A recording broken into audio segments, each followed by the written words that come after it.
Hi అండి అందరికీ. గత 10 సంవత్సరాలుగా ఏపీ రాజకీయాలు ఫాలో అయ్యే వాళ్ళకి ఏదైతే ఐఏఎస్ శ్రీలక్ష్మి గురించి మీ అందరికీ తెలిసే ఉంటుంది. ముఖ్యంగా ఏంటి అంటే ఈమె మీద ఒక సిబిఐ కేసు అయితే నమోదు కాబట్టది.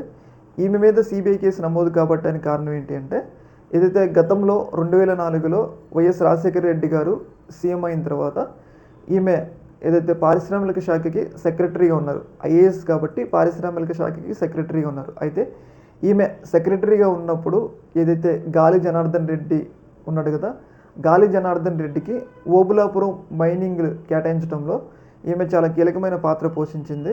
ఈమె వల్లే ఏదైతే గాలి జనార్దన్ రెడ్డి దాదాపు ప్రభుత్వానికి నష్టం చేశారు, అటు గనులకు కూడా నష్టం చేసి దాదాపు 4,000 కోట్ల సంపాదించారని చెప్పేసి రీసెంట్గా నాంపల్లి కోర్టు ఆయనకి జైలు శిక్ష విధించింది కదా. అయితే ఈ అంతటికీ కారణం ఏదైతే ఐఏఎస్ శ్రీలక్ష్మి ఆయనకి నిధులు కేటాయించడం వల్లే, ఇలా అక్రమంగా నిధులు కేటాయించడం వల్లే గాలి జనార్దన్ రెడ్డి అవినీతికి సహకరించింది అని చెప్పేసి ఈమె మీద అప్పట్లో సిబిఐ అయితే కేసు నమోదు చేయడం జరిగింది. అయితే అప్పట్లో ఈమె జైలుకి కూడా వెళ్ళటం జరిగింది. దాదాపు ఒక 1 year పాటు జైల్లో కూడా ఉన్నారు.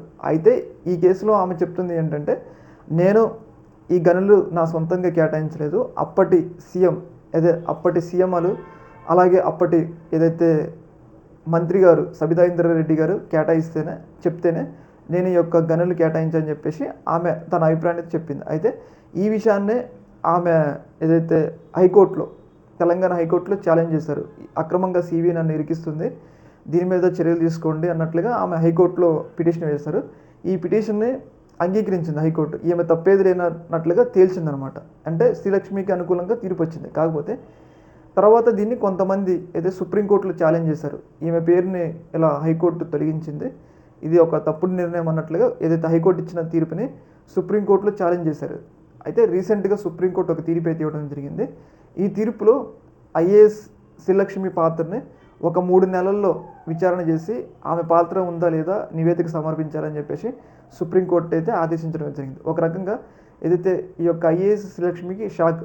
ఒక రకంగా ఆమె మీద హైకోర్టు కేసు కొట్టేసిన సంతోషించిన కొన్ని రోజులకే మళ్ళీ సుప్రీంకోర్టు మళ్ళీ విచారణ చేయాలి, ఆమె పాత్ర తేల్చాలన్నట్లుగా చెప్పడం జరిగింది. ఒక రకంగా ఐఏఎస్ శ్రీలక్ష్మికి సుప్రీంకోర్టు ఒక పెద్ద షాక్ అయితే ఇవ్వడం జరిగింది. చూడాలి మరి సిబిఐ మరి ఏమి విచారించి నిజాలు చేస్తుందా, ఆమె పాత్ర ఉందా లేదా, ఎలాంటి నిర్ణయాలు బయటకు వస్తాయో మనం చూడాలి. మరి ఈ యొక్క అంశంలో మీ యొక్క అభిప్రాయాన్ని కింద కామెంట్లో తెలియజేయండి. ఓకే మరి, థ్యాంక్ యూ.